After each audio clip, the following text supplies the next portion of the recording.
नमस्कार. आज बाळासाहेब आला आपल्या रानात. तर सकाळचं काम आवरलं होतं. पण झालता विषय काय माहिती आहे का, पेरूचा माल बऱ्यापैकी काढायला आलेला होता आणि मग माल बी काढायचाच होता. नियोजन ठरलं होतं. 2 दिवस झालं येईन म्हणतोय रानात, बागत बी बघावं म्हणतोय काहीतरी कमी जास्त. आता दुकानाचं बघावंच लागतंय, नाही असं नाही, पण कुठल्या प्रकारचं पोम वगैरे काय बसवलं नाही.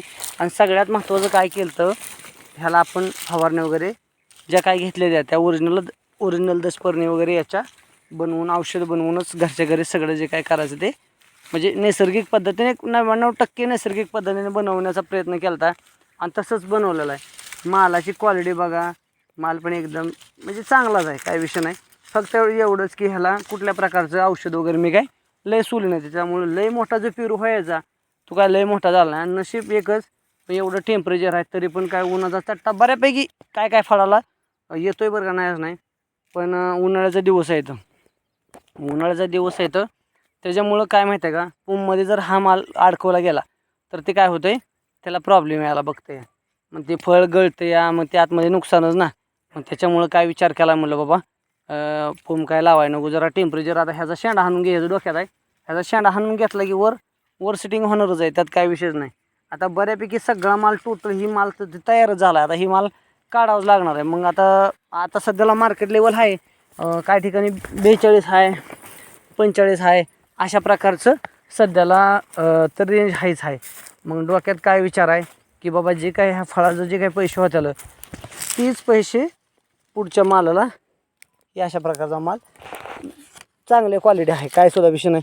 कुठं स्पॉट नाही तर काय नाही तर तेवढं बघायला गेलं तर काहीच नाही ह्याला केलं. म्हणजे कसं ह्याला पोम वगैरे जर बसवलं असताना तर ह्याच्यापेक्षा अजून चांगल्या प्रकारची क्वालिटी आपल्याला दिसली असती ह्याची.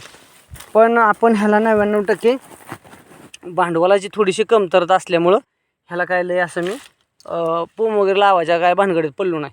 आता बसवणार आहे, नाही असं नाही, पण जे बी काय आलं आहे ते चांगलं आलं आहे. आता हे जे आहे ही हास्वालाचा परिणाम आहे. ज्यावेळेस फळ बारकं होतं ना, त्या बारक्या फळाच्या टायमिंगला ह्याला चाटलं गेलं.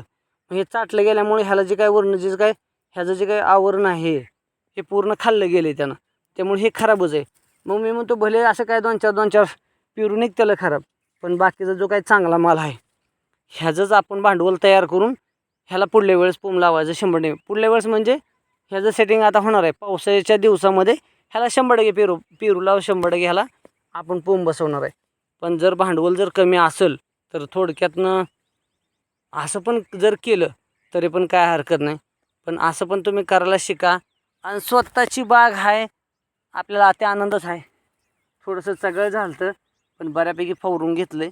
थोडंसं तण आता अजून बी आहे, नाही असं नाही, पण जळायला लागले.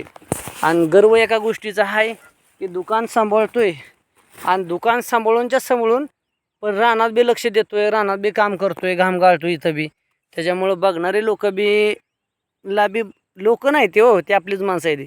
त्यांना बी गर्व वाटते की पोरगं काय ना काय का होईना पण आबदतंय, करतंय, शेतामध्ये पण आहे आणि दुकानदारीमध्ये पण बऱ्यापैकी जम बसवतं या. त्याच्यामुळं आपल्याला अभिमान आहे की आपण शेतकरी असल्याचा. आणि गर्व आहे या गोष्टीचा की मी दोन्ही पण बघतोय, सगळं काय मॅनेज करण्याचा प्रयत्न करतोय. त्यातनं बी काय गोष्टी हुकते ते, पण तरी पण काय ॲडजस्टमेंट करायला चालूच आहे. तर चांगली गोष्ट आहे, भगवंताची देण आहे, तुमच्या सगळ्याचा आशीर्वाद आहे, यामुळं सगळं काय अगदी व्यवस्थितपणे चाललं आहे. तर हा छोटासा ब्लॉग होता पेरूच्या बाबतीतला. तर तुम्हाला कसा वाटला, काय वाटला अवश्य सांगा. आणि हा बाळासाहेबाचा जो काय माल आला आहे तर चांगल्या रुपयानं जाईल अशी अपेक्षा करायला काय हरकत नाही. तर बघूया काय होतं आहे. धन्यवाद.